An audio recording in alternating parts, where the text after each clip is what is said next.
everyone. And I think all of us. So you realise winter has arrived. My overcoat has come out of hibernation, and here we are.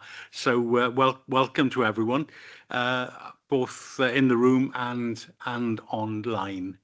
Are there any apologies?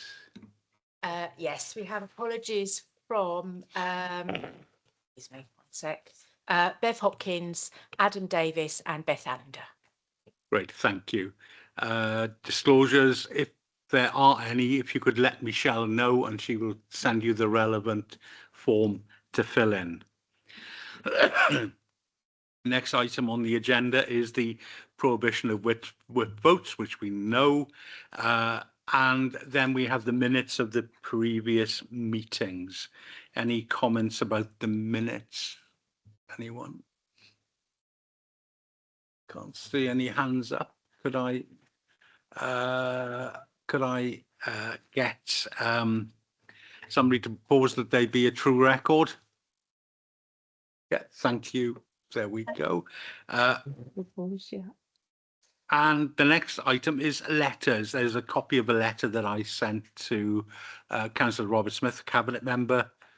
And are we okay with that? Any questions? I think certainly all the members of the panel will have seen it in advance and had a chance to contribute. So, no, okay, great. Thank you very much.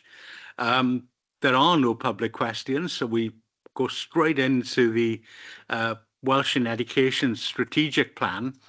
And before everybody arrived, I did ask Rodri what was a WESP, but we now know it is, Rodri, it is Welsh Education Support. Strategic Plan. Plan. Welsh Education Strategic Plan. Because, and great, could I ask Councillor Robert Smith if you want to say a few words first, and then it's going to be Rodri Jones and Fionn Lewis, who that made me ask the question because you were a WESP officer, and I wondered what the WESP was. So, Robert. Yeah, just to thank the officers for preparing this report. I think it outlines where we are. It's a temperature check. This is a plan for a period of time, and I think it gives a good snapshot of where we are at the moment in terms of progress towards addressing the WESP targets, Chair. So I'll hand over to the officers and perhaps come back at the end, Chair. Great, thank you.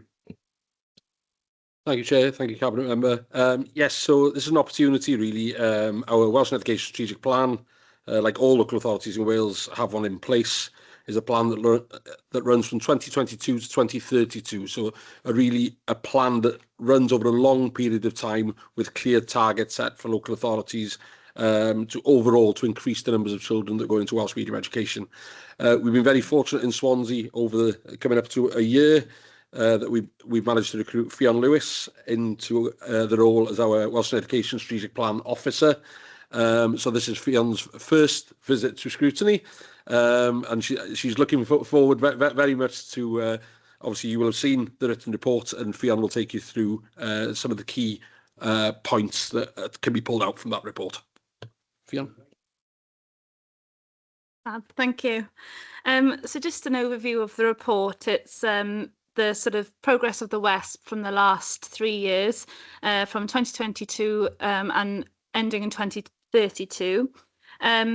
So the outline of the 7 outcomes of the WESP is to encourage more nursery children to receive their education through the medium of Welsh, more reception children to receive their education through the medium of Welsh, to continue to improve their Welsh language skills when transferring from one key stage to another, more learners study for assessed qualifications in Welsh as a subject and also through the medium of Welsh, more opportunities for learners to use Welsh in different contexts in schools, an increase in the provision of Welsh medium education for pupils with additional learning needs, and finally to increase the number of teaching staff able to teach Welsh as a subject and through the medium of Welsh. So if we go to 1.4, the delivery plan that's in place sets out the work streams required, and then that's monitored then by our partnership group called PAGA, or Swansea's Welsh in Education Partnership. This includes partners such as Mentor Iaith, the Urdd, Mudiad Meithrin, Swansea University Gow College, and relevant Swansea Council officers. Moving on to 1.5, every year we submit an annual report to Welsh Government, and after that there's an opportunity to meet with Welsh Government to sort of offer feedback regarding that. If we move on to point 2, progress on outcome 1 of the WESP so far. As you can see in the tables, there's 333 students in 2025 receiving education through the medium of Welsh in nursery, which is 15.8%, which is a little below our target of 17.1% for this year. And then moving on to 2.2, the sort of percentage of 15% is sort of where we've been for the last few years, and in terms of numbers decreasing, that's attributed to the lower birth rates in Swansea, as well as accessible Welsh medium nursery provision, which is something that we're working on moving forward. If we move on to 2.3, there's been the opening of Welsh medium nurseries to increase that accessibility. For example, Tŷ Habasat Tanalan and the Cylch Meithrin, the nursery in Gellionen. And then moving on to 2.6.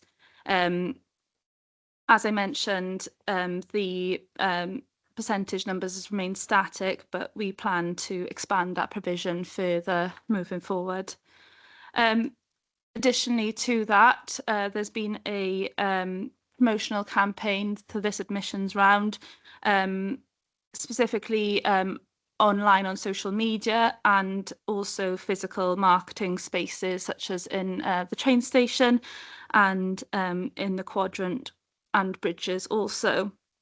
If we move on to point 3, which is progress of outcome 2 of the WESP, again, the numbers are around the sort of 339 students in 2025 with a percentage of 15%. And moving on to 3.3, again, that 15% is has sort of been remained the same over the last few years, and again we aim to address that with a marketing campaign as previously mentioned. Additionally, in point 3.4, with the new rolling strategic outline programme, there's a strategy in that addresses the WESP to facilitate that demand for Welsh medium spaces.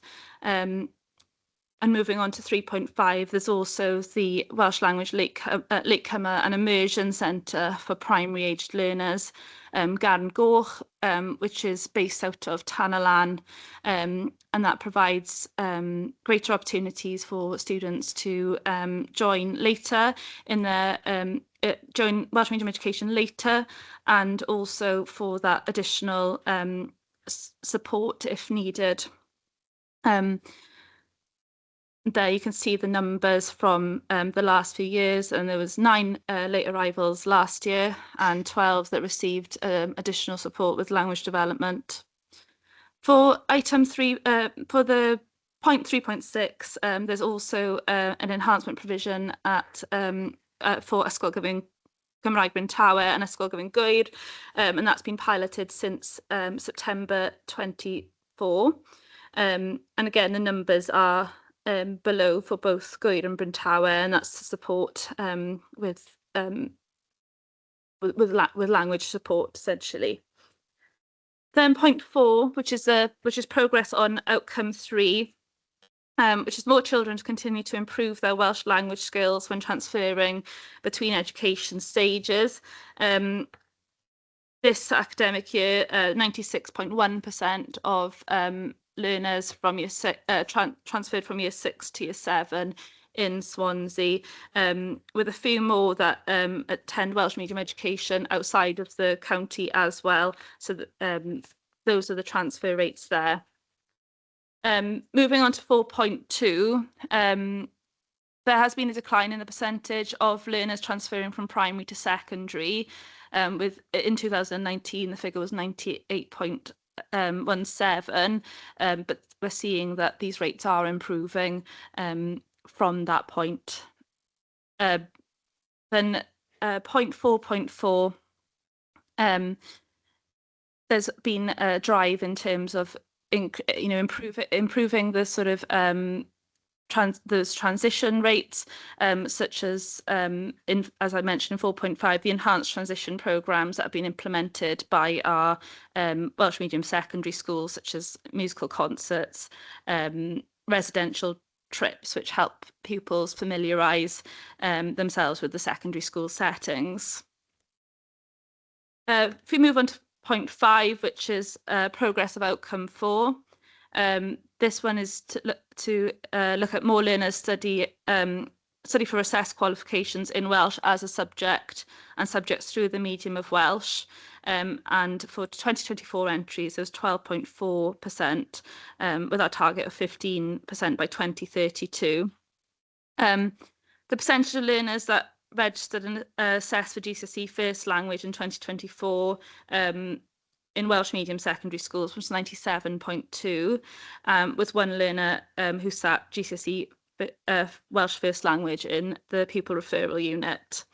The percentage of learners registered and assessed for GCSE second language in 2024 ranged in English medium secondary schools from 56.1% to 91.9%. And then moving on to 5.5, in 2024, a pilot for the A-level second language Welsh via ysgol broadened access for language, broadened access for learners, and 9 learners attended this course. There is an update on this. It does say in the report that there was no uptake for this course. However, an update since that is that there are 8 this year on that course.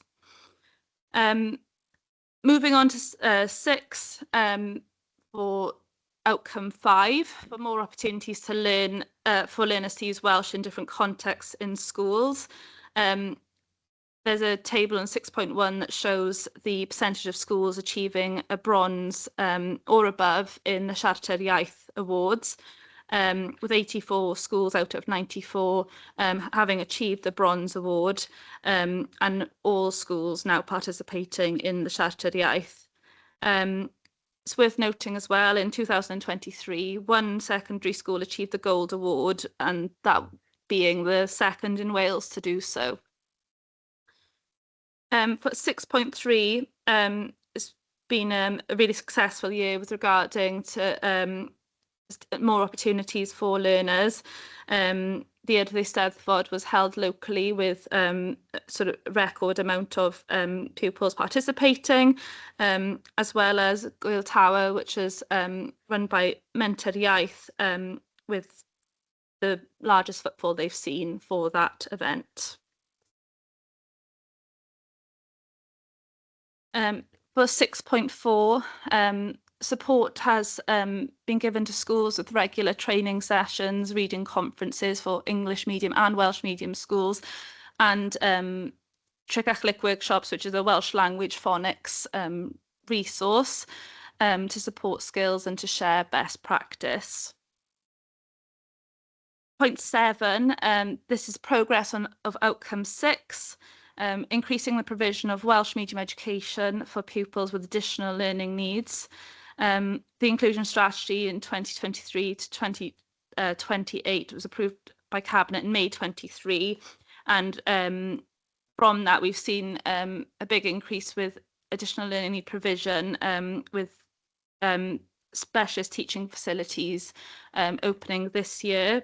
If we look at point 7.3, the first Welsh medium primary STF at Briniago was approved after a successful pilot in 24, and a new STF at Ysgol Gyfun Gymraeg Bryn Tawe is due to open in 2028, with an expansion as well of the STF at Ysgol Gyfun Gwyr, which also opened this year.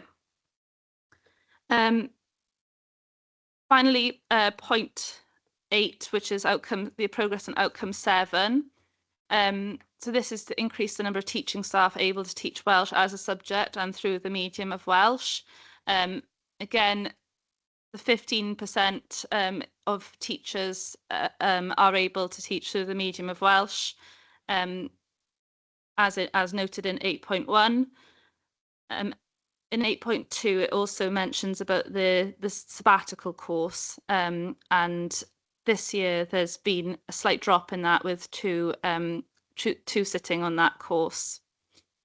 8.3, it's worth noting that there's support available for schools with regards to learning Welsh through the National Centre for Learning Welsh. There's a new tutor that has started, who is able to support schools with further learning. And 8.5, the recruitment of suitably qualified Welsh-speaking staff has been a persistent challenge for many years, and this is something that Welsh Government have noted, with local authorities asking for an outcome 7 working group to be established to support local authorities with that further.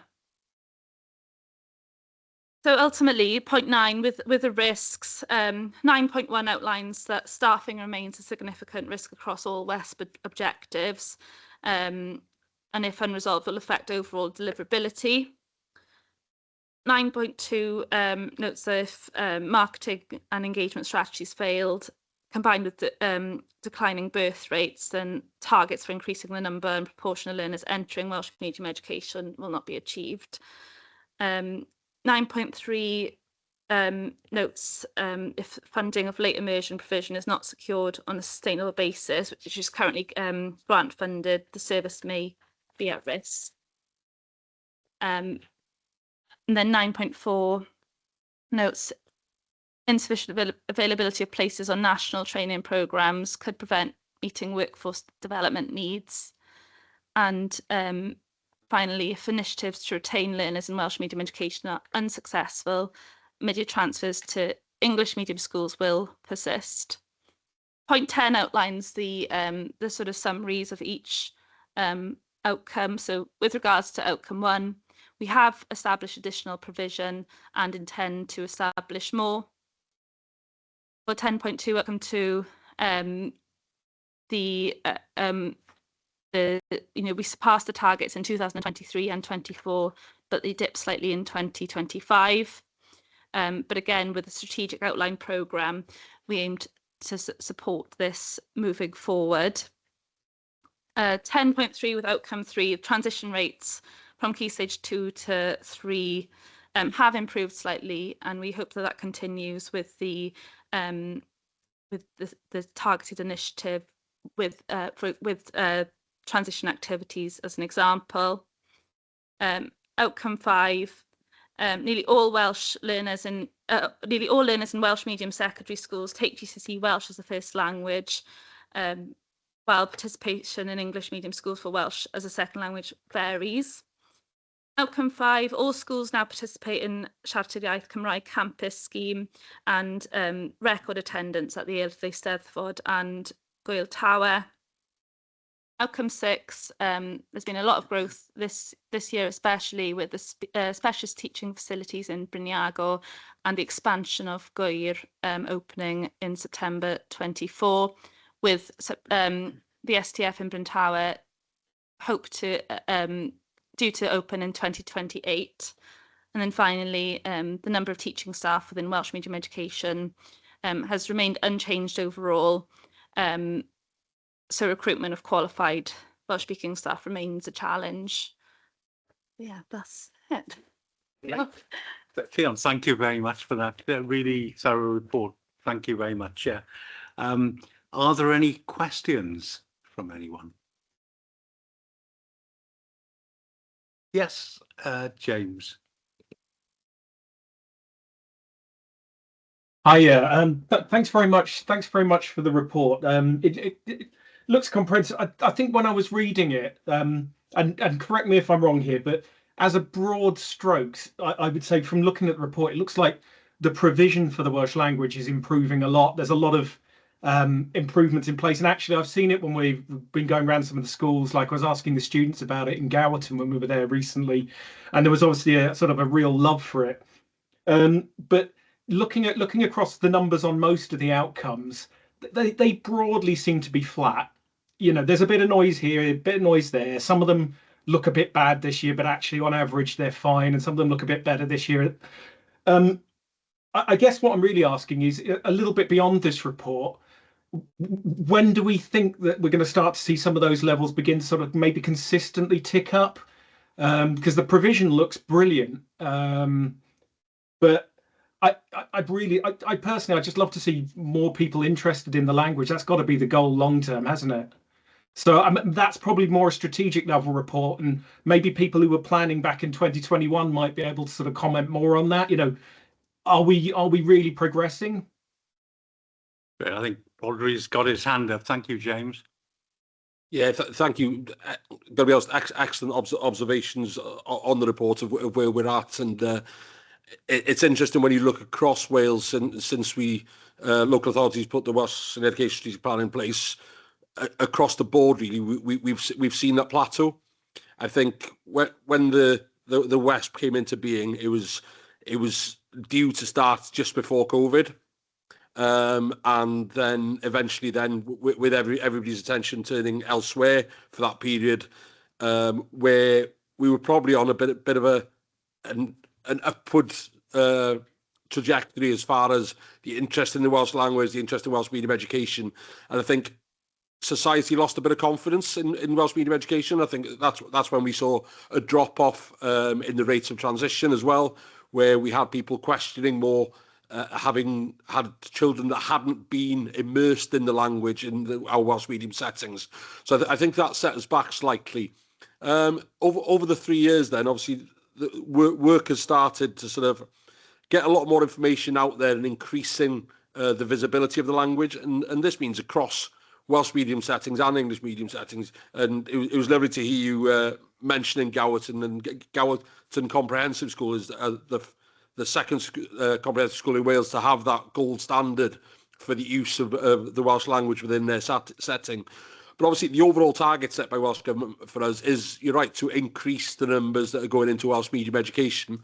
Obviously, longer term, over the whole period of the strategy, that links to our strategic outline programme of the capital programme, where we're looking to bring in Welsh medium education closer to the home. So one thing is about making it more accessible in that it's closer to your home rather than the automatic you'll have to get on a bus to get there. So what we've often seen in the past when we've opened new Welsh medium education settings is when you place a school in that community, you will get more people going to Welsh medium education as it becomes a more local offer. It's challenging because at the end of the day, to increase the numbers going into Welsh medium education, it takes a shift in that mindset. It takes a parent sitting at home, either thinking about having children or just having had children, making that decision. I'm going to send my child to Welsh medium education. So our job as officers working with our schools is about increasing the knowledge about what's out there and the benefits that come from being bilingual and multilingual within our societies. So it is a challenge that we're facing head on. It's a challenge that other local authorities like us are facing across Wales, but one that we'll keep fighting for to make sure that we provide that local offer. I hope that in a roundabout way it got to answering your question, Councillor. I think you broadly have. It just looks like you're doing all the right things, and it's just the hope that those numbers will begin to tick up over time. I realise it's going to take a long time. You can't affect these changes in a day, so thank you for that. Right, there are a number of hands up, but can I call Councillor Robert Smith? Yes, thank you, Chair. And I'd echo what Rodri's just said. I think, this is a national picture, but I think you're quite right, James, in highlighting this. It does look as if things are flatlined. What I think is important in this instance is that not only ourselves, but across Wales, but certainly we have a responsibility in Swansea that we keep progress under review constantly, and that we look at, well, are we on the trajectory to achieve what we want to achieve? And I think we need to review and keep things constantly monitored so that we know exactly where are we going, and are there things that we need to tweak? Are there revisions of the strategy that might be required to enable us to get to where we go? And I think that that's something which we will have in hand. Great, thank you. Could I call on Fiona and then Mike? Fiona.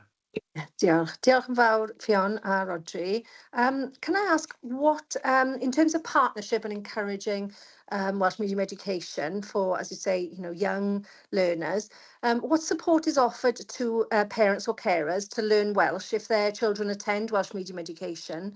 Because as I understand it, the majority of children who are learning through Welsh, the language of the home is English. And also, are you linking with, health visitors to encourage parents to consider Welsh medium education as their children approach the age where they're applying for school places? Thanks, Councillor Gordon. Yes, on your first one, as far as supporting parents to learn Welsh, our schools actively encourage parents. They bring in provision locally that we have from the Centre for Teaching Welsh. So our schools have strong links with that organisation, and often you will have small groups within schools that bring in parents to have those opportunities. There's probably never enough opportunities, because you're always trying to find the right time of day that suits busy lives as well. But yeah, that's definitely something that we're actively promoting. Your second point is a really timely one. Myself and Fiona have discussed in the past weeks, and we discussed it with our partnership group, about that importance of working closer with our health colleagues. And so at the moment, we are working with our early years colleagues, Fion, and making links with the local health board as far as getting the information out to new parents, and working on the right information. Because going back when I was a young parent, you get a lot of information at that time. You get a big bundle as your child arrives on your lap, and probably the last thing you're going to do at that point in time is read that bundle of information, because you've got a little person to look after. So we are going to be working with colleagues in the health board to understand the right way to get that information over, but also we'll do some work with parents to understand how they prefer to receive that information as well. But yeah, two very valid points. Great. Any follow-up, Fiona, or? No, I just wondered whether, the National Learning Dysgu Cymraeg, which is funded by Welsh Government, as I understand it, if they offered free language learning courses to our parents, that would be really beneficial, I think, because I think people sometimes want to learn Welsh. And as you say, Rodri, it's about time and accessibility, but there's very flexible ways of learning on that website. So I just wondered if that was an option, whether Welsh Government would support the move towards Welsh speakers in that way, but you'd know if that was a possibility. Yeah, as it currently stands, they offer free courses to anybody working in the education sector. So for example, you could be a teacher in an English medium school, and you want to develop your language skills. So I think that's available. But I'm sure that there's opportunities that would make it so that parents wouldn't have to pay. There's examples that I've seen that it's held within the school, and there hasn't been a requirement for parents to pay for that opportunity. But yeah, it's something we can explore a bit further, so that we can have that equitable offer across Swansea on some of that. Yeah, I think myself, Fiona, that's exactly the kind of joined up thinking we need to be doing in order to drive this and other strategies in relation to building the Welsh language in our communities. And I think that's something we certainly need to pursue.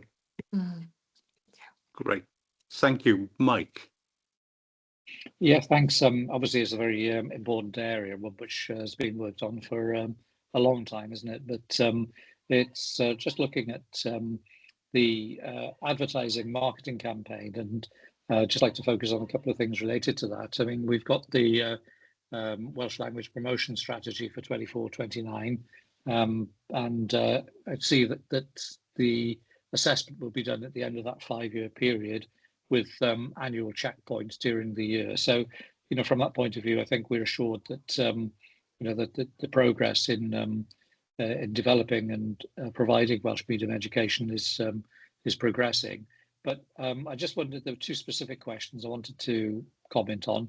First of all was the involvement of RAG. I noticed one of the partner organisations, but certainly Rodri will remember when I was cabinet member, they were very, very, shall we say, active in encouraging the development of more Welsh medium places. And I just wondered if they're still as helpful in promoting Welsh medium education these days, along with other partners. And the second question relating to the marketing campaign is how the effectiveness of the marketing campaign is being measured. It's always difficult, isn't it? I remember when I was Director of Marketing Communications for UWTSD, or one of its predecessors, doing advertising on the backs of buses, and we could never use that as a way of actually recruiting students, but it would raise the kind of the profile in the environment. And I think it was said many years ago that 50% of all advertising expenditure is wasted. The problem is we don't know which 50% it is.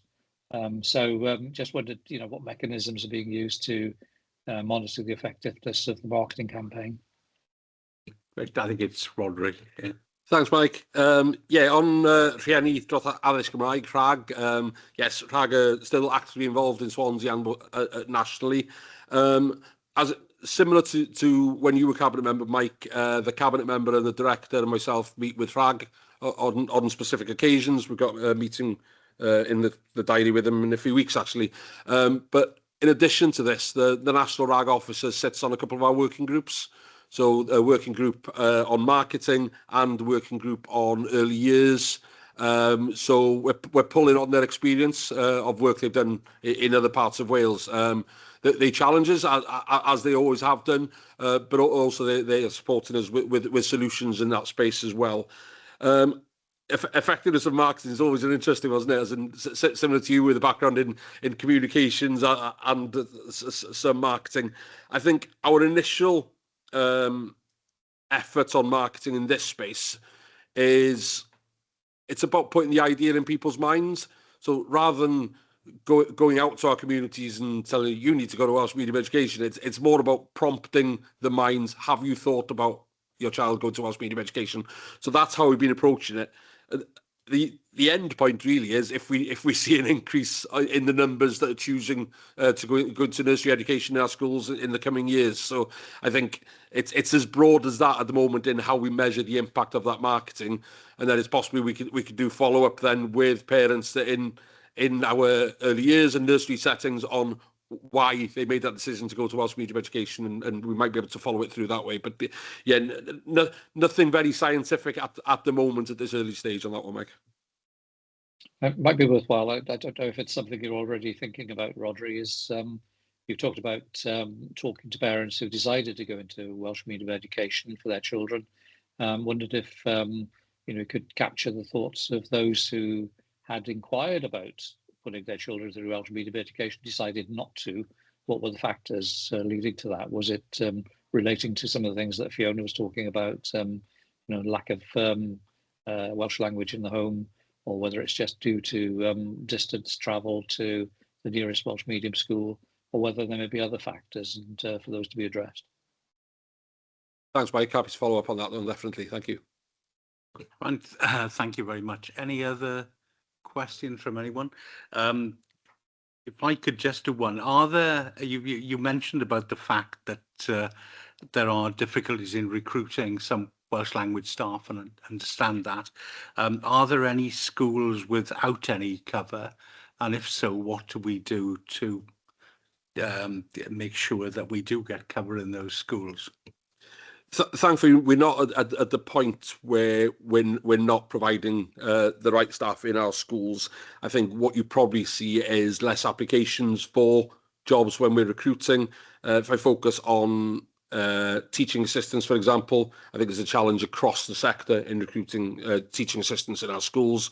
And if you add that additional skill of having that language ability, then I think then it's more of a challenge then to recruit teaching assistants, for example.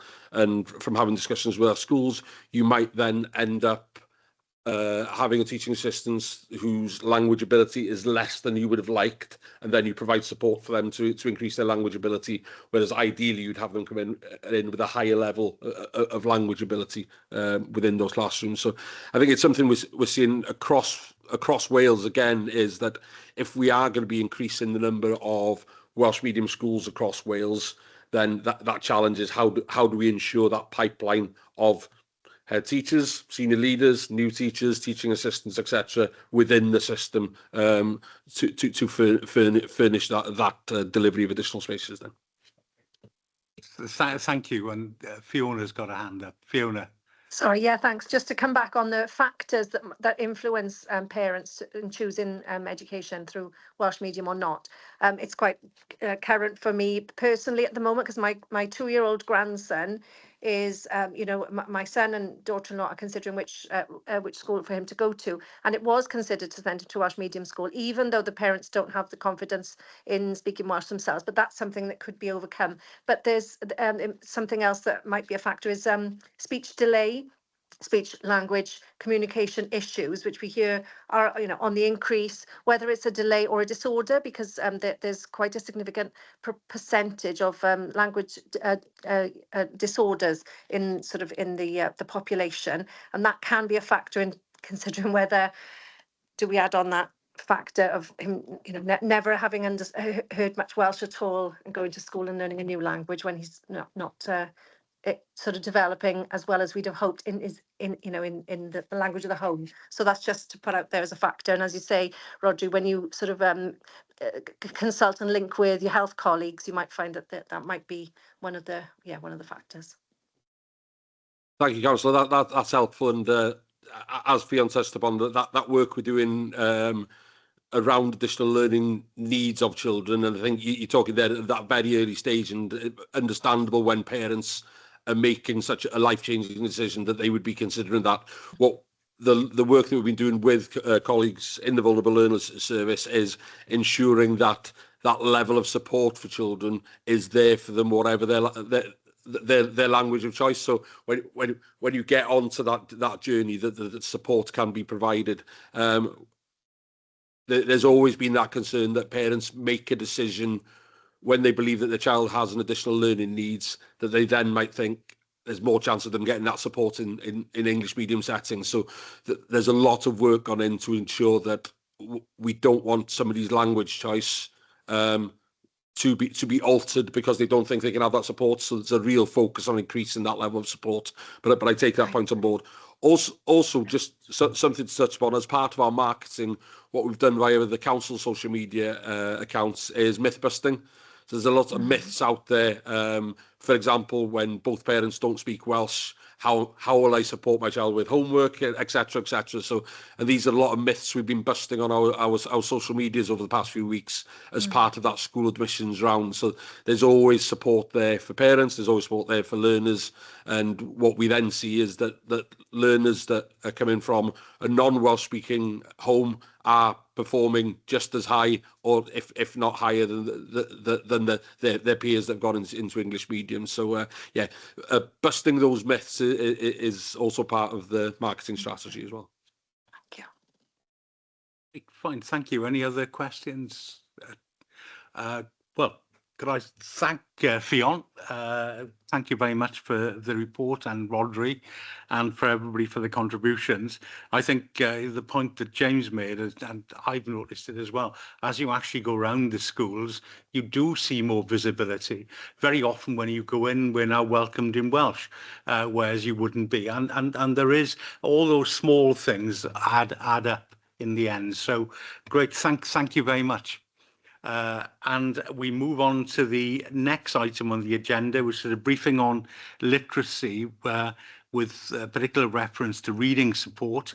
And I think it's Robert, and welcome to Helen, who's online, and then David Thomas, who's in the room. So, Robert. Yes, thank you, Jen. Again, hand over to Di to take us through the report. I have seen the report in advance, and I think there are some meaty issues for us to, or for the committee to consider there. That's what I propose is that Di takes us through the report, and then again we'll have a discussion afterwards, Jeff. Thank you. Thanks, Councillor Smith. So I'm not intending to read through the report in word for word, you'll be pleased to know. But from page 1 on the introduction, I think it would be useful for us to reflect on what we mean by skills. And for the focus of the report, literacy would traditionally refer to those oracy, reading and writing skills. And for context, we're going to focus on reading, but I just want us to make it clear that literacy is bigger than just reading. And of course, as a local authority, we consider all three of those really important elements of literacy. But for the purpose of the report, reading being the focus.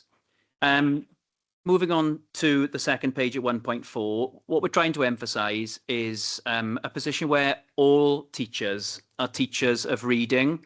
And I think that re-emphasis is really important in the current day and age, and providing that culture, that reading-rich culture, is something that we're doing our very best to promote. Just to make the distinction, English or language, Welsh, your choice, being one lens to look at this through. The other, though, is through literacy. And what we mean by that is the application of those core skills, those language skills, in other areas of the curriculum, other subject areas, is how we would apply our literacy skills as opposed to the skills that are taught in English or Welsh, for example. So we are speaking here about literacy. And also, still on the introduction, we're now trying to retain a focus on skills. So what we mean by that is oracy skills, reading skills and writing skills as those key elements that build up through the development of reading, English and or Welsh. And just moving on to the comparators, the national and local context, not going to spend too much time on this, but broadly speaking, the personalised assessments tell us a couple of things. That broadly speaking, girls perform better than boys across all year groups. And overall, there is our pupils who are eligible for free school meals, or those pupils who we would say are more vulnerable, perform less well than those others. However, some of our contextual background groups tend to perform well in comparison. So overall, we've got a mixed picture. Moving to some of the reflections from the inspectorate, they talk about the lack of a balanced approach for reading instruction. And I suppose one of the things that we have identified, it would be the requirement for us to focus on pre-phonics skills. We see, and the ESTIN inspectorate do see a lot of phonics-based development, but how are we preparing pupils to be ready to read those pre-phonics skills? And it links very much so with the previous points made, but how we link in well with preschool settings is really crucial. One of the things that ESTIN see potentially is that some of our reading activities don't engage pupils well enough. It's developing that love for reading so that it makes it obviously more of an enjoyable activity. And then what follows on potentially is a lack of challenge for those reading activities. The inspectorate noticed that there's too many repetitive or low-level reading activities which don't develop higher order reading skills, and therefore they're too superficial and they don't develop those skills robustly enough. And moreover, reading activities can be seen as a standalone activity and doesn't go in line with our principle to support that reading, the development of a reading culture, that everybody is a teacher of reading. We need to remove that stigma that reading is an activity. The report outlines, from the inspectorate's perspective, some effective practice that they've identified in some of our schools in Swansea, and I've listed those. We've listed those in the report. But more specifically, from our perspective, some of the areas for improvement that we see across both sectors. And summarised by that, we're talking about literacy, so we need to consider how we map the progressive skill, the teaching of those progressive skills across the sectors. And also that the reading needs to be developed in a cross-curricular way. Going back to my earlier point, we can't just teach reading in a subject and or an area. It needs to be taught across the curriculum with continual reference and, like I said, a culture of reading. So some of the evaluations from our performance specialists, I'm on point 2.3. There's a lack of staff confidence, and if we ask a question about reading pedagogy, what is the school's agreed approach to teaching of reading? So we've got some practitioners who lack the confidence to be able to articulate that, so there's some work for us to do. And often we say an over-reliance on reading schemes that are provided potentially by third-party companies to teach reading. Well, that can do some of it, but it's certainly not going to develop a culture for reading across a school or setting. So those are two main areas from our perspective. But overall, when it comes to reading, we need to support schools to evaluate the effectiveness of their provision far more robustly. And that comes down to two words: self-evaluation. Moving on to 3, what have we done in Swansea to support the workforce, so our professional learning? What I can tell you is currently and in the past, we've had a suite of professional learning provided to the local authority by our performance specialists, and our regional partner, Partneriaeth. And we've done that consistently. And for example, we've got an opportunity, our professional learning opportunities available for schools and settings, both in inset and ads, and at least half of those opportunities are reading focused. So out of oracy, reading and writing, we've got a heavy focus from our performance specialists on supporting the improvements of reading in Swansea. And you'll notice from Partneriaeth's professional learning offer, reading constitutes at least half of those activities. So there's a real key focus regionally and locally for the professional learning. And what I'd like to say on that is that we work really hard with the officers employed by Partneriaeth and our local officers to make sure that there's no duplication of professional learning provided to support the development of reading. I'm not going to read through any of 3.3 that provides an evaluation of some of the impacts. There's some examples of the impacts from both the local and regional offer for professional learning. But I'd like to identify some of the risks that exist still. If schools fail to self-evaluate, in other words, if schools fail to know what isn't going so well in the development of reading, they can't plan for those improvements well enough. So it's going to be a distinct area of focus and continues to be so for the school improvement team, for school improvement advisors, but more so in the support that our performance specialists provide for those officers, those skills officers that exist in schools. And further work to be done through the Service Transformation Committee. We'll be able to share a framework that continues to support that piece of work from our perspective. I've mentioned that there's a suite of professional learning that's available to school staff, and one of the things I'd like to say is that we've recently undertaken an activity which looks at the hit rate, the numbers of participants that attend our professional learning. What I can tell you is there's 82 examples where practitioners in Swansea since September have engaged with the school improvement team in some sort of professional learning around teaching and learning literacy. So it's obviously a key priority for schools, and we know that schools have got literacy and reading on their school improvement plans. And I suppose it's about us supporting them to really understand which elements of reading they need their pupils to develop most as a priority. Just to conclude, before we open for questions, again, to reiterate that reading or literacy is a cross-curricular skill, and we're not going to see it as a standalone item which we would teach on a Monday and move on to something else.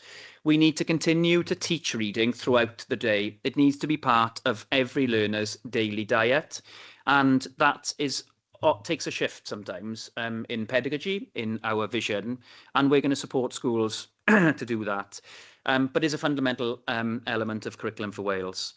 And a few things strike me. Obviously, we need to support schools and settings in the planning for the teaching of reading in a more cross-curricular way. We need to continue to promote those opportunities for professional learning and make sure that they're bespoke and or tailored to the needs of individual schools and settings. But also that regional approach to the development of reading draws on those collaborative partnerships and the intelligence that we've got across the setting, the system, to provide that professional learning, and that we support schools and settings to carry out accurate self-evaluation that allows them to know where the skills are deficient in their school or setting and the pupils that are in front of them. We also want to make sure that those leaders, the leaders that are given a responsibility for the development of skills in each school and setting, have got the relevant status and or tools by which to do the job. And that the school improvement advisors, those in the team, continue to prioritise reading in the activity they undertake and supporting the evaluation of the quality that schools provide. I've rattled through that, Chair, because of course you've had the report in advance, but very keen to open for questions from elected members. Right, fine, thanks. Could I kick off before we could think of questions, everyone?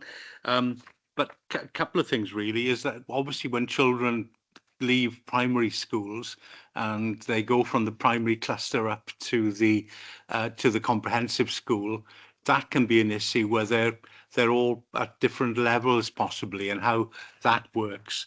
Because I think reading is key to everything, isn't it? Really, it's key to life when you're doing things. And the other point I'd raise is what is really important is access to books, because we've got libraries, but we haven't got them everywhere. I've certainly been keen to help, and we've set a community library up in the community centre where we get people, members of the public, bringing bags of books in, and we've got them categorized, and people do borrow those, so they can actually pick those up for nothing locally, which is important. And the other thing that I've done was street libraries, where people, members of the public, have simply put, and I with the last one, I helped them do that. We literally sort of like a cupboard with about 20 books in at the bottom of their drive, and I've got 3 lots of those around the place now. So I think it really is important, because not everybody can afford to get out and buy a book, and yet we do want access for people to get those books and enjoy reading. So if I kick that off, and I'm sure some other questions will come up, but David. Yeah, thanks. Chair, in terms of your question around the transition from a primary school to a secondary school, for example, it does rely heavily on the parent choice, the school in which they choose to send their children to. But we've worked hard over the last 3 years to support schools to make use of the Welsh Government guidance for the shared understanding and progression. And what that shared understanding and progression outlines is that there should be some curriculum cohesion between the 2 phases.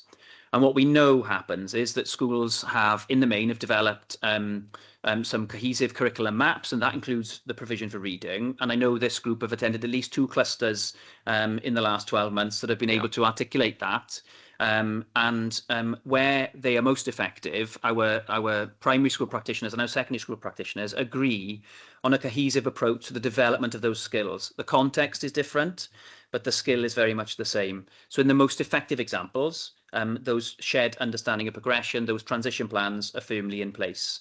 It is by and large over to the schools in order to make that happen, although as a local authority, we encourage participation from the school improvement team in those cluster-based meetings so that we can support a view on the quality of those plans. If we look at specifically about the assessment of pupils and their level, I think that's something that you mentioned as well.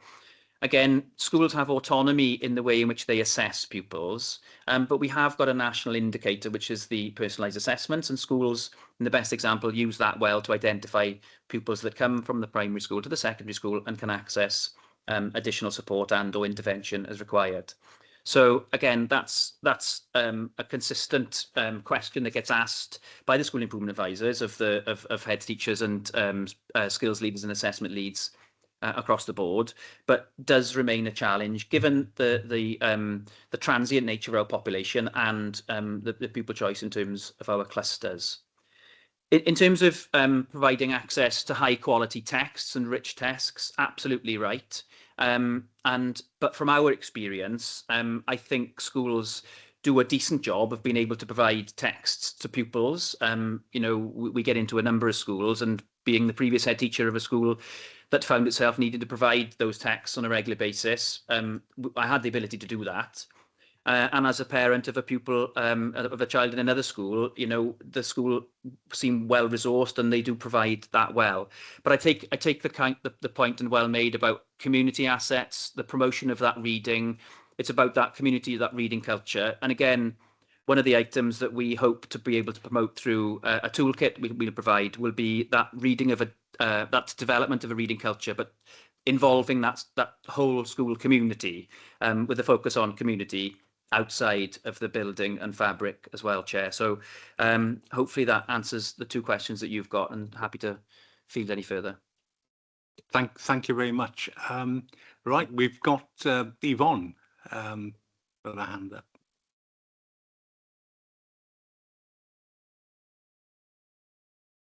You're on mute. Sorry. Okay.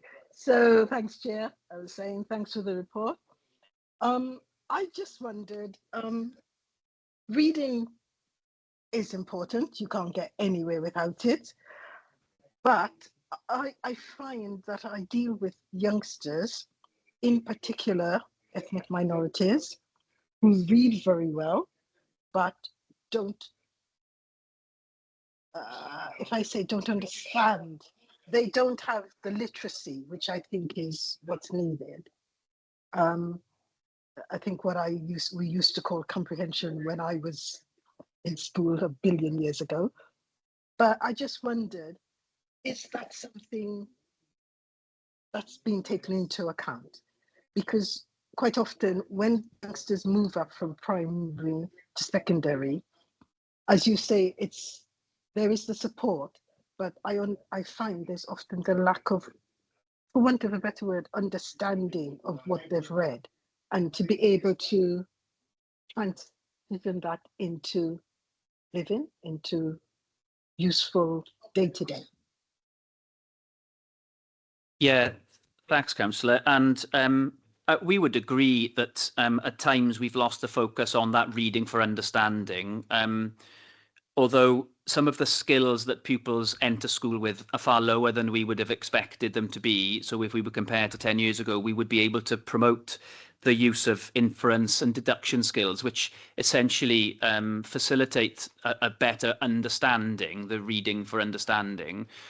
More so now than ever, we need to support pupils' basic reading skills, so that decoding, those phonological awareness. So it has become a sharp focus. However, what we know now is, and Estin have indicated, that we do need to re-promote those higher order reading skills.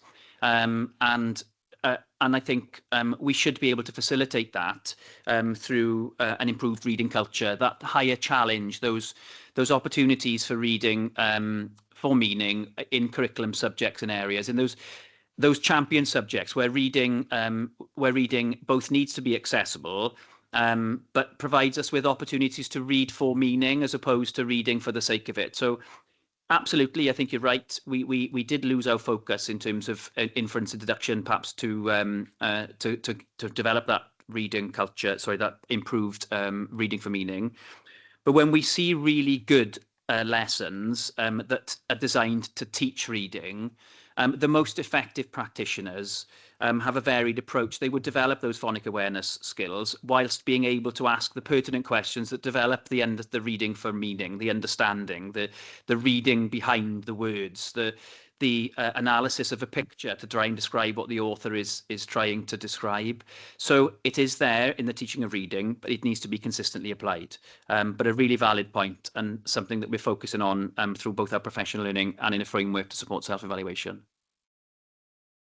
Great, Okay, thanks very much. Thanks. David. Any other questions? Yeah, Sandra. Sorry, I've got two very separate questions.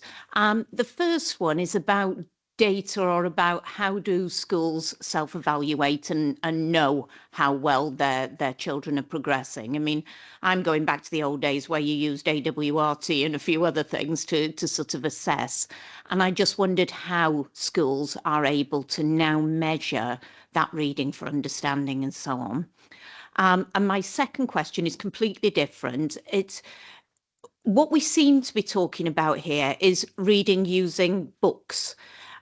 Knowing how our children live online these days, is there any kind of thought or work using online reading?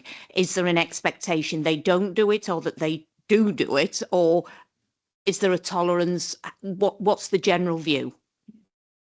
Yeah, two really good questions, and I'm pleased you asked them. Firstly, the information landscape is inconsistent, so the use of information and data is by and large a school decision.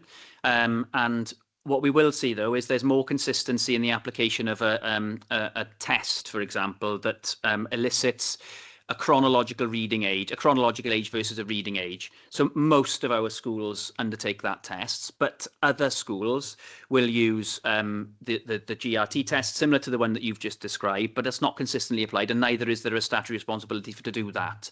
However, there is a statutory responsibility on schools to undertake the personalised assessment, so that is our measure, and our performance specialists ask schools to provide them with that information to help them in their self-evaluation. But we don't. It's designed to be used for pupil-on-pupil analysis. So there is inconsistency, but we would be advocates for them sharing the information that is a statutory nature, which is the personalised assessments. Although, of course, we would encourage school leaders to make best use of any information that they gather. And what we would like to see, if there was some consistency between secondary and primaries, if that was possible, or at least they share some comparatives. And of course, the schools that do it well, there's examples of that.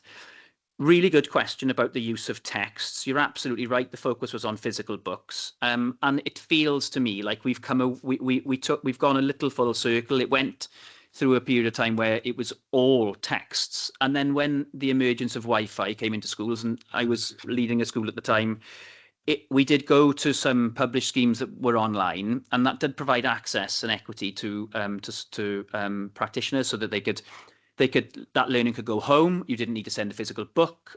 Children could get online to do it.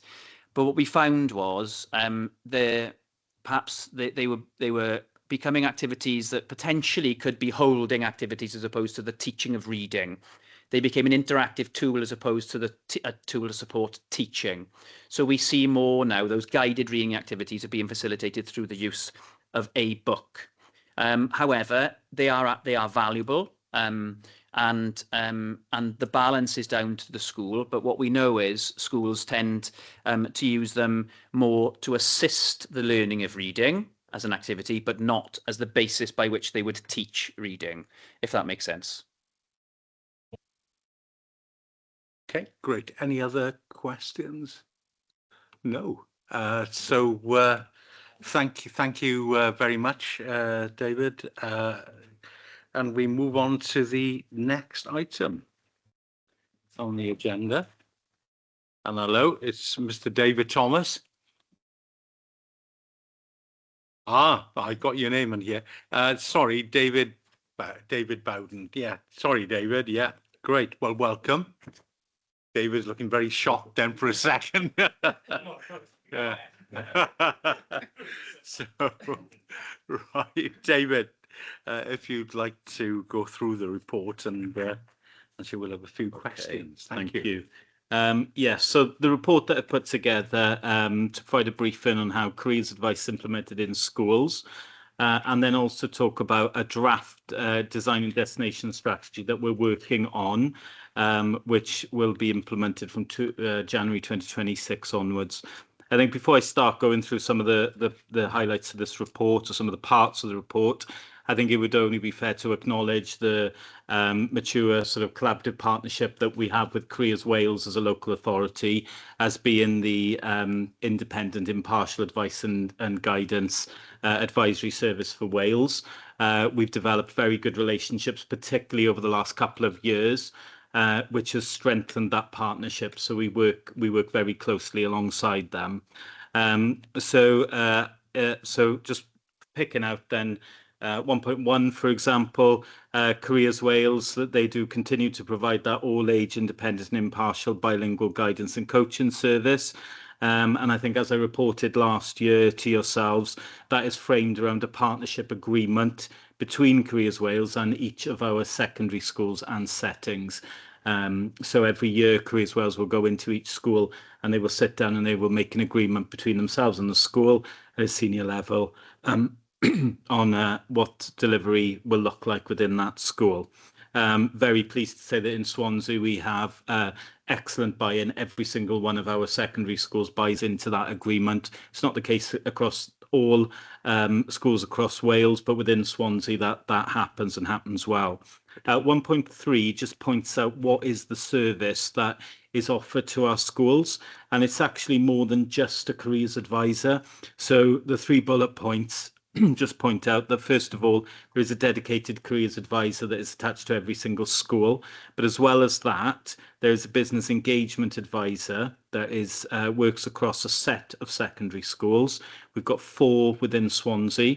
And as a local authority, we work very closely with the business engagement advisors, or affectionately known as BEAs, BEA. So we work with our BEAs very closely, and linking and helping them to link the employers and the engagement and so on. And then finally, Careers Wales also has curriculum support. They work at a regional level, so they work across a number of local authorities, supporting careers and work-related experiences, CWRE, and working towards implementing an award, which I'll talk about a little bit later. And then in addition to that, as a local authority and education directorate, we have seconded a performance specialist to work within the curriculum team across our curriculum learning and teaching teams. And she works very effectively to embed careers advice and guidance across all phases. So we recognise the importance of the 3 to 16 continuum with Curriculum for Wales, as well as the more focused and concentrated approach within the old Key Stage 4 or Year 10 and 11 curriculum that Careers Wales offers. So working together, we feel that we've got a strong offer of careers advice, information and guidance to our schools across all phases. And that's something, there's quite a recent or quite a new thing that has happened. And then just picking out 1.4, just picking out that 96.4% of our school leavers progressed to a positive destination in 2024. That's using the Careers Wales destination data. And the small percentage that didn't progress to a positive destination, many of those young people were not ready or unable to enter the next phase of education. So just to put that into context. And then I will talk about it a little bit more later, but 1.5 just says that we are bringing together all the good work that already happens across our schools, all the positive outcomes from Careers Wales, into one strategy called the Design and Destination Strategy, with 5 key objectives that I'll talk about later as I go through the report. And then just focusing a little bit more on the advice within schools. So 2.1 just outlines, I won't go through all of that in detail, but also the level of quality of the careers advisors that are attached to our schools, and the support that they do give. They give a whole range of different support, and I'm just talking about the careers advisors now in particular, rather than the Bs and the curriculum support team. And 2.3 just highlights how that support is offered. Since 2024, all young people in years 10 and year 11 are given a one-to-one personal interview with a careers advisor. That wasn't the case before 2024. It was based on need, but now all young people get that. There's also then a career check support. So that is advice, information and guidance that is highlighted through a survey or a questionnaire that's given out to all young people in year 9. Then on the next page, targeted support is given to young people who have been identified at risk of becoming not in education, employment or training, or are at risk of NEET cohort. So those young people get very personalised and tailored support to advise them into pathways that might be with our training providers, alongside college, alongside our NEET support team as well in youth services. And then as well as that, tailored one-to-one support is given to young people with additional learning needs. So those 4 different categories, that's decided at a national level, that the level of support that Careers Wales offers has been tightened up in recent years. And as a local authority, we work alongside Careers Wales to make sure that that is being embedded into our schools, partly through that signed agreement that happens at the beginning of the academic year. And then looking at 2.4 just points out what happens at post 16. At that point, careers advice, information and guidance through Careers Wales is given to those young people who are at risk of dropping out, rather than to every young person. That's a national decision. But as well as that, our colleges, for example, have their own career services. In Gower, you may have heard of they call it Better Jobs, Better Futures, and that is the careers advisory section or part of their delivery that they do there. Point 2.5, I've just pointed out, and I think I've mentioned already, I regularly meet with our Careers Wales team's manager within Swansea to make sure that we are constantly on top of and talking about careers advice and guidance and what schools may need support, because maybe a careers advisor may have gone off sick, or we've had to double up, or whatever strategic sort of issues are affecting them.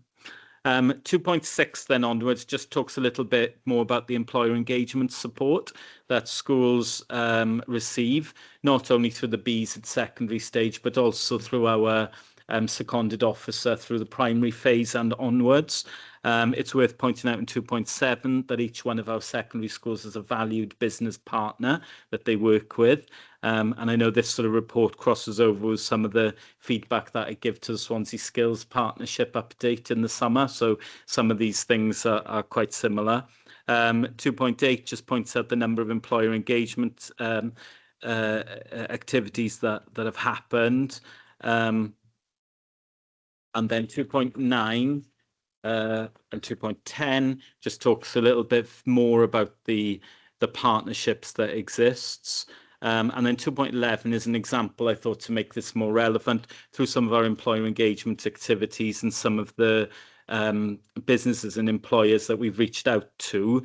We were able to offer a city walk-in tour, which was the teachers absolutely loved. They really enjoyed starting in Swansea Arena to look at all the jobs that were available to young people there. Then we took the teachers then to the Estova, a building that we talked about earlier when it was under construction. We put the hard hats on and the steel toe cap boots on and walked around the construction site.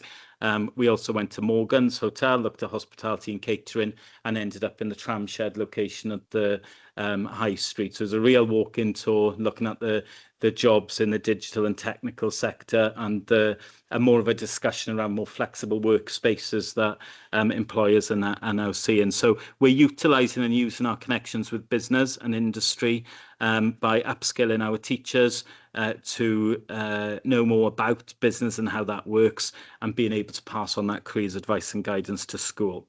And then 2.12 and onwards talks about how careers is now being embedded in the curriculum through careers and work-related experiences as a cross-cutting theme from age 3 all the way up to age 16 as part of the continuum. We've done projects and looked at things like cluster projects. 2.13 talks, for example, about a cluster project with Bishop Gore, where they took the example of a marine ecologist, Sam, as a role model, and each of the cluster schools took an element of her work. Could be science, or could be something that crossed over into each of the areas of learning and experience. And then they had a big celebration event in Bishop Gore at the end of it, which we went along to, and it was incredibly inspiring to see that those young people had these high aspirations that had gone from year 5 and 6 through into year 7 and 8. which was really, really good. And then 2.15, I thought it was worth just pointing out that because Swansea is pioneering in this area, is that there will be a Careers Wales Quality Award awarded to schools who are progressing with careers and work-related experiences in the curriculum. That will be available from September 2026. But there are quite a number of our schools piloting that for Careers Wales, and we're the only local authority where we're piloting it as a cluster of schools. So we're doing that as a group of primary schools together, and so we're quite excited about that, and our schools are moving forward with that. So sort of a whole range of support then for careers advice, information and guidance, which leads me on to 2.16 and our draft designing destination strategy. So I think, as I said, this is being co-constructed by different stakeholders through various groups, like, for example, the Swansea Skills Partnership that I've mentioned before. It's a strategy that seeks to inspire and equip every learner in Swansea to realise their aspirations, and develop the skills, knowledge and experience needed to thrive in a rapidly changing world, and bringing together some of the work that we do with our curriculum teams, with academic and vocational provision, our post-16 work, our transition between, and the collaboration and partnerships that we've got. So very quickly, I'll just go through from 2.18 onwards. Our objectives, these are still in draft, which we are still consulting schools and other partners on. But objective 1, to inspire futures through collaboration and employer engagement. We feel we've got that. We've made huge strides forward with our employer engagement work with schools, but we wanted to cement that and put that into the strategy as one of our sort of golden threads that go through everything we do. And then objective 2, supporting schools to provide a broad and balanced 14 to 16 curriculum to ensure careers progression. So our schools are very good at doing this, but their curriculum at the 14 to 16 space, allowing both an academic and a vocational offer to be given to young people. So we've got that. And as we move into a new phase of national qualifications, with the national qualification framework changing over the next 3 years, we want to ensure that our schools are offering the courses that our young people need to progress into the workplace. So that's our second objective proposed. Our proposed third objective then is to embed careers and work-related experiences across all phases. So starting in primary school very young and working all the way through. Objective 4 is to strengthen our post-16 options through collaboration. We are very proud of the fact that within our city, we've got 7 sixth forms. We've got a large further education college. We've got work-based learning providers, and we're very, geographically, we're very close to colleges that exist on the other side of our borders. So working very closely with all those stakeholders to make sure that our post-16 provision is suitable and aligns to the workplace. And then our proposed objective 5 is to support the progression and transition planning of young people who leave school, so they do have the advice, information and guidance that they need, and supporting those young people who are at most risk of becoming NEET, really. So that's our proposed design and destination strategy. We've had some strong feedback from different partners, mostly very positive feedback. We would look to strengthen those objectives even further by embedding things like more clear, measurable outcomes within them, so we can track them more closely. And we'll be doing that over the next couple of weeks before this is put forward for approval in 2026. And then the 2 conclusions in 3.1 and 3.2 just bring it all together, really, and just talk about how careers advice, information, guidance has been embedded quite thoroughly and robustly over the last couple of years. And the design and destination strategy will take us through to 2028 with the Abertawe 2028 and corporate plan priorities. So that is it. Great. Thank you very much. I have to say, come a long way, actually, from a number of years ago when we started talking about this. But a lot of work has gone into that. It hasn't just happened. I can see, Mike, you've got your hand up. Yeah, thanks. As just following on from your comment, really, Lyndon, I think it's fantastic that we've got this strategy and plan in place. I've got a kind of a general question and then some specific ones. So if I start off with the general one, which is related to, I think we've seen a number of plans and strategies in the past. I suppose my fear or concern would be is how consistent this can be going into the future.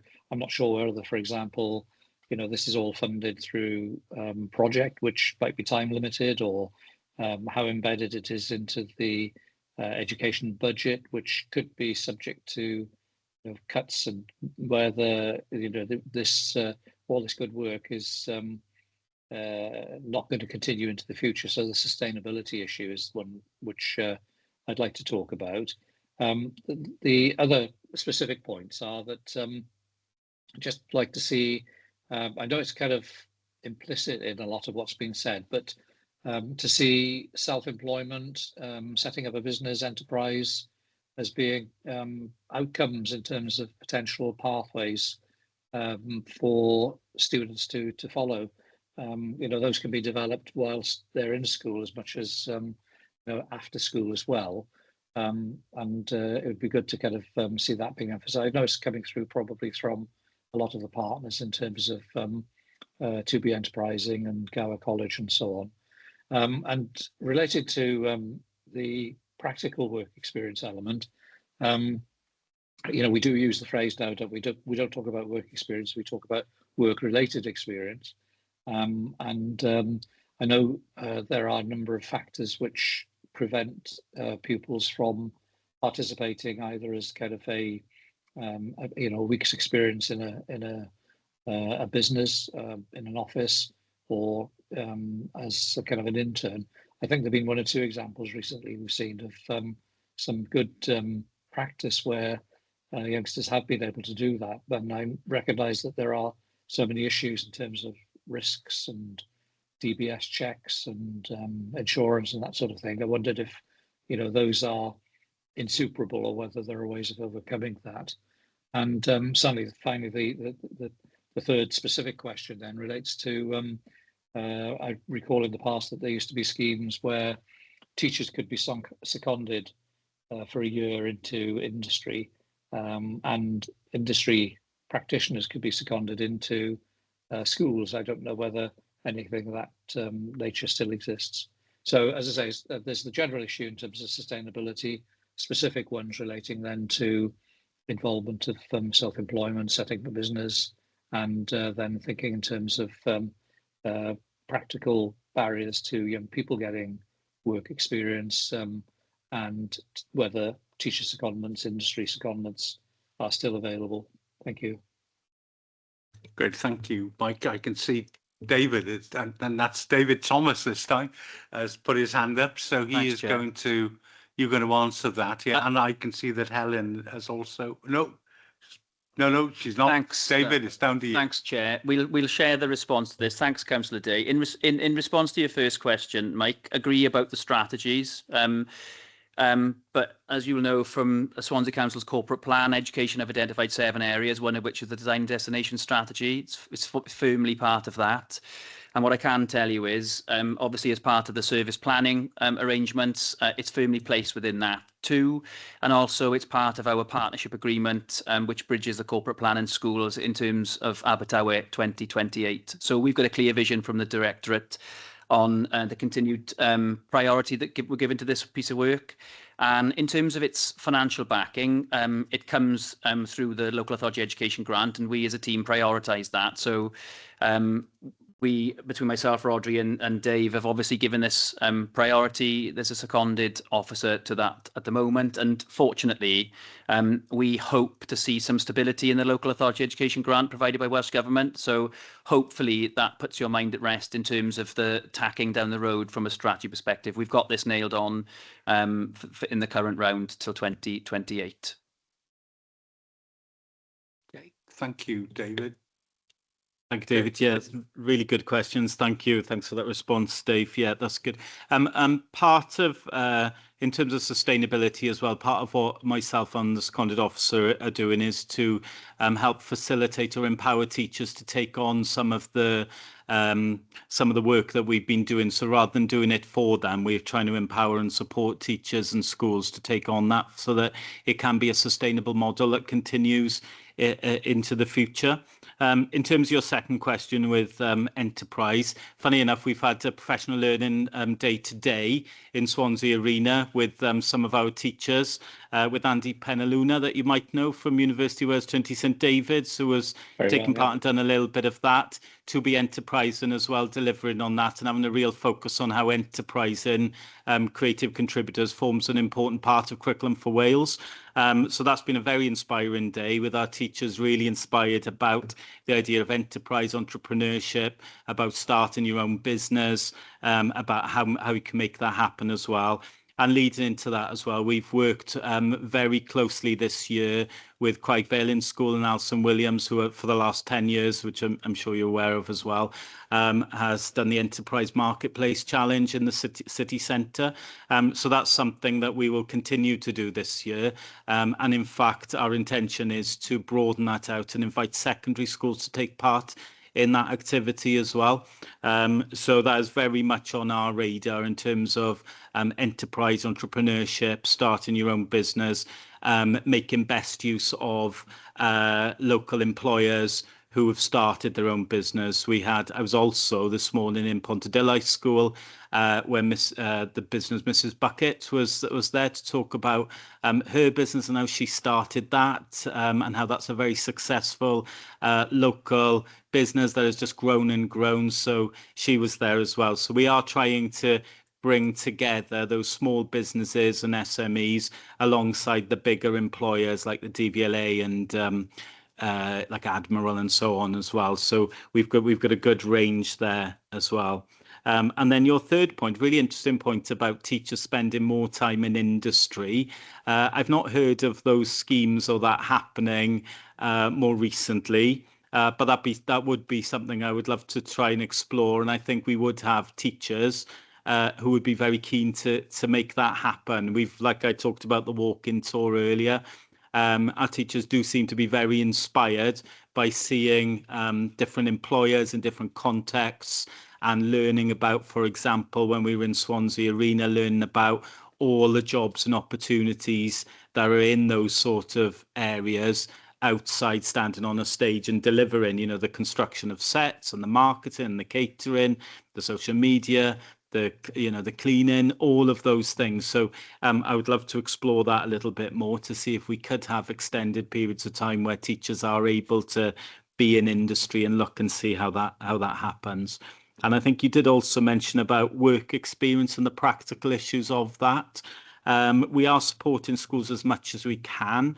We've worked alongside Kia Construction for a small work experience project for December that we're working with at the moment, and we've been waiting quite a while for some national guidelines in terms of risk assessment, safeguarding, insurances, etc. So as soon as we get those guidelines, we will be able to pass that information on to teachers and make sure that they are fully aware of what's happening.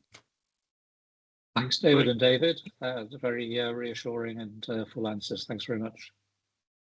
Great. Any other questions?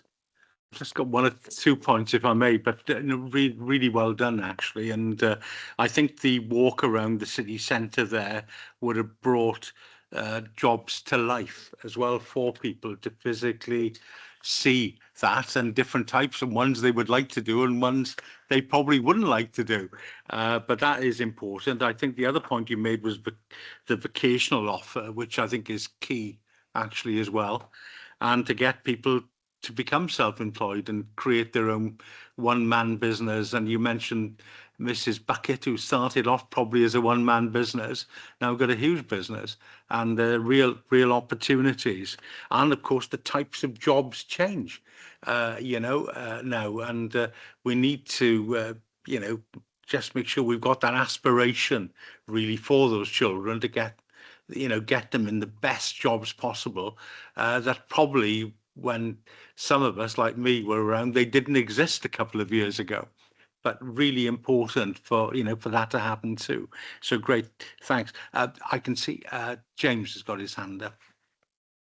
Oh yeah. So sorry, a bit late putting my hand up there, but it was really just responding to one of the comments that was made during the presentation about specifically the various objectives at the tail end. Because yeah, when I was reading through it initially, I kind of felt they were quite a bit broad and not so specific. But you did mention something along those lines when you were talking about it. Can I just ask what's the sort of feeling for sort of firm, maybe timescale is the word I'm asking. What's the feeling for firming these up and making it all a little bit more tangible?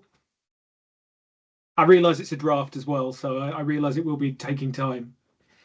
Yeah, we're hoping then that this will gain approval in January 2026 as a timeline for it to start. The strategy then will last 3 years, so it'll be a 3-year strategy to align itself to the Abertawe 2028. And alongside the strategy will be a more detailed action plan with outcomes. So this, I suppose, this is, like you said, quite a high level, broad aims and objectives, which then we will drill down to afterwards with an action plan to work alongside it. So that's kind of our feeling with our way of working with that. And I think it was mentioned before that there has been sort of strategies and plans in the past. This is our efforts really to bring all those into one place and into one document with 5 clear objectives that we will work with what we've got now. And we feel that sort of over the last couple of years we've made some strides forward with this piece of work. So it is now putting it together into a strategy. So I hope that answers. Yeah, it broadly does. Thank you very much. Sue. Thank you, Chair. Really interested in the creation of small businesses in the area. And I wondered if you are in communication with Paul Ralph and his department, because I know they've been instrumental in getting grants for startup grants for small enterprises.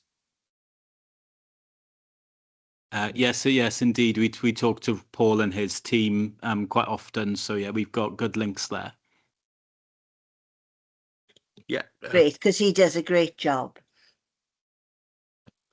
Yeah, just to add to that, Councillor, we're actually taking the draft strategy to the leadership team, which brings together all directors and heads of service within the council right at the beginning of December.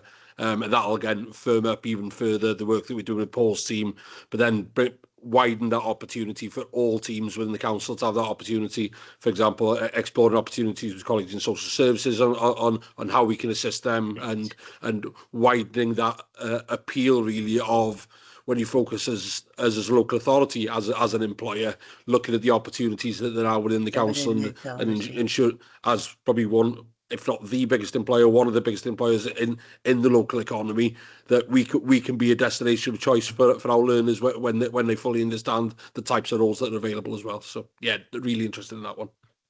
Thank you for that. Great, thank you all. Any other questions? No. Could I thank David? Thank you very much, and David as well, who came in with that, and Rodri. I think it is important, and I'm looking forward to the Entrepreneurship Day with the primary schools, and it'll have the secondary schools as well, which will mean I'll end up by spending more money. But that is always really interesting, and it also gives them a bit of an insight into what happens, what makes a business tick as well. And I think that is excellent. But thank you very much. And as I said, huge progress been made since we talked about this a number of years ago, and that's really, really good news. So thank you. And finally, we've got the work plan, the things that I mentioned on that. If you want to escape, you can. It's entirely up to you. Won't be 2 minutes, this. We've now got agreement for the visit to the Alpha cluster, which is going to be on the, as you can see, on the 22nd of January. We've got our budget meeting, which is short 1-hour meeting on the 16th of February. And we're doing a date for a session on NEETs with the Child and Family Services Scrutiny are invited to that too, and that's on the 26th of February. Anybody got any comments? Yes, Yeah. we've got James with his hand up. Oh, sorry, Mike first, then James.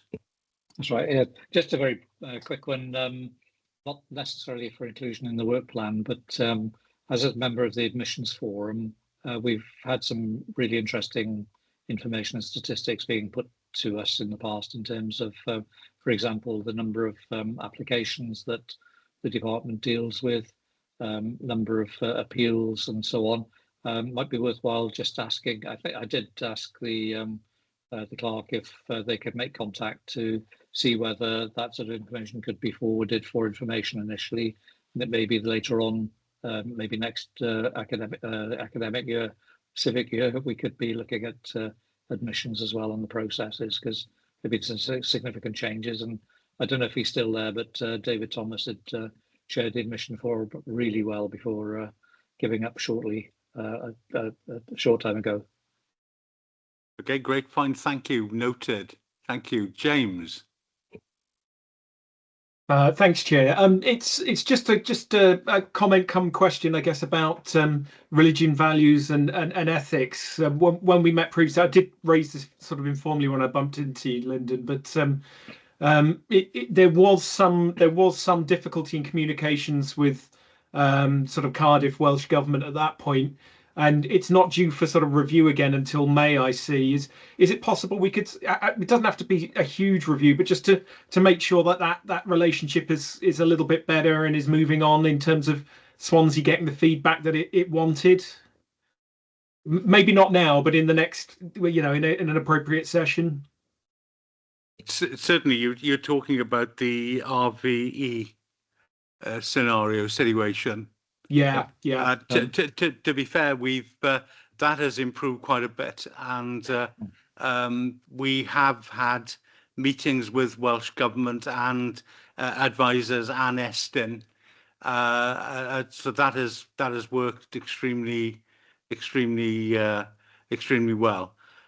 So that has improved, but certainly that could be discussed. Yes, absolutely. I'm open to advice either way, but given where we left it formally last time, it didn't sound particularly great. The last time we visited it in this forum. I'm glad to hear it's all good now, though. So maybe it's not appropriate. If the situation is improved, that's good enough. Yeah, it's certainly improving. And as you mentioned that, I better say I'm a member of SACRA, so I declare an interest there, because obviously that you've raised that, so I better put my hand up.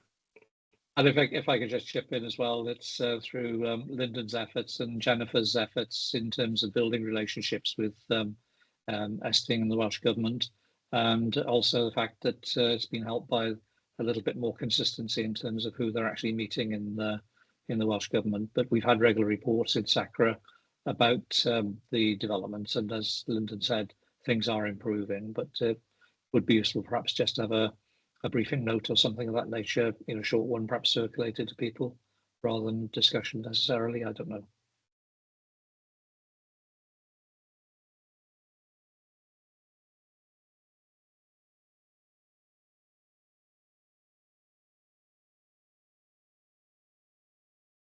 Have we all lost the sound or what? I beg your pardon. Sorry, I had. This must be a first. Could I thank you all? And for those of us who are in the room, have a safe journey home. And for everyone else, look forward to seeing you all soon. Thank you. Thank you. Bye. Thank you. Good night.